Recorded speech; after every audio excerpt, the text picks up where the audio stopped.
కాబట్టి మనలను పాపం నుండి విడిపించడానికి ప్రభువైన దేవుడే శిలువయాగం అనుభవించి ఆ శిలువలో రక్తం చిందింపజేసి ఆ రక్తం ద్వారా మన పాప విమోచన చేసి మనల్ని పరిశుద్ధులుగా చేశారు ప్రభువైన యేసుక్రీస్తు.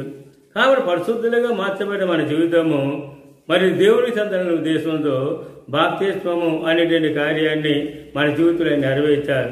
కాబట్టి బాప్తిస్మం తీసుకున్న మన జీవితం మనం చూసినట్లయితే కనుక సాధారణమైన విషయంగా మనం విడిచిపెడతాం కాదు, కానీ మరి మనం చూసినట్లయితే పరిపూర్ణ మార్పు పొంది పాప క్షమాపణ నిమిత్తము బాప్తిస్మం పొందుకునే వారు పరిశుద్ధాత్మ వరం పొందుకోవాలని వాక్యం ఉంది అపోస్తలుల కార్యము 2వ అధ్యాయంలో.